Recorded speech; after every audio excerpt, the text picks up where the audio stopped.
Mark நற்செய்தி 16ஆம் அதிகாரம். இயேசு உயிர் பெற்று எழுதல். ஓய்வு நாள் முடிந்ததும் மக்தலா மரியா, யாக்கோபின் தாய் மரியா, சலோமி ஆகியோர் அவரது உடலில் பூசுவதற்கென்று நறுமணப் பொருள்கள் வாங்கினர்.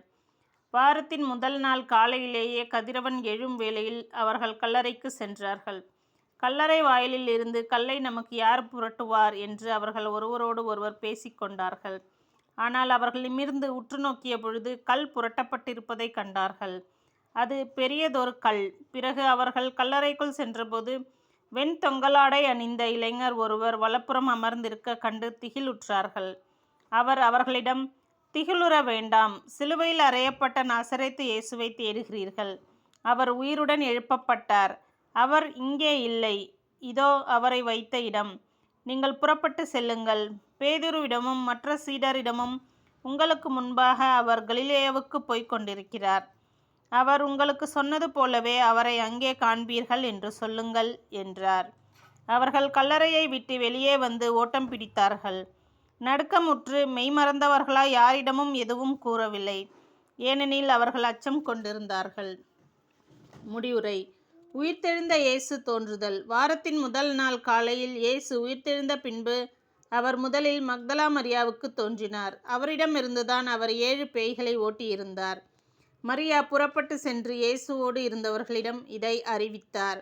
அவர்கள் துயருற்று அழுது கொண்டிருந்தார்கள். அவர் உயிரோடு இருக்கிறார் என்றும் மரியா அவரை கண்டார் என்றும் கேட்டபோது அவர்கள் நம்பவில்லை. சீடர் 2 தோன்றுதல். அதன் பிறகு அவர்களுள் 2 வயல்வெளிக்கு நடந்து சென்றபோது இயேசு அவர்களுக்கு வேற்று உருவில் தோன்றினார். அவர்கள் சென்று அதனை மற்றவர்களுக்கு அறிவித்தார்கள். அவர்கள் சொன்ன எதையும் சீடர்கள் நம்பவில்லை. இறுதியாக 11 பந்தியில் அமர்ந்திருந்த பொழுது அவர்களுக்கு இயேசு தோன்றினார். உயிருடன் எழுப்பப்பட்ட தம்மை கண்டவர்கள் சொல்வதை நம்பாமல் அவர்கள் கடின உள்ளத்தோடு இருந்தமையால் அவர் அவர்களுடைய தன் நம்பிக்கையை கண்டித்தார்.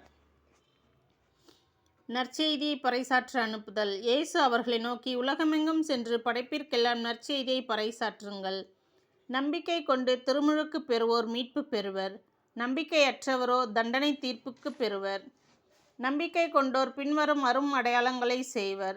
அவர்கள் என் பெயரால் பேய்களை ஓட்டுவர், புதிய மொழிகளை பேசுவர், பாம்புகளை தம் கையால் பிடிப்பர், கொல்லும் நஞ்சை குடித்தாலும் அது அவர்களுக்கு தீங்கிழைக்காது. அவர்கள் உடல் நலமற்றோர் மீது கைகளை வைக்க அவர்கள் குணமடைவர் என்று கூறினார். இயேசுவின் விண்ணேற்றம். இவ்வாறு அவர்களோடு பேசிய பின்பு ஆண்டவர் இயேசு விண்ணேற்றம் அடைந்து கடவுளின் வலப்புறம் அமர்ந்தார். அவர்கள் புறப்பட்டு சென்று எங்கும் நற்செய்தியை பறைசாற்றினர். ஆண்டவரும் உடனிருந்து செயல்பட்டு நிகழ்ந்த அரும் அடையாளங்களால் அவர்களுடைய வார்த்தையை உறுதிப்படுத்தினார். ஆமென்.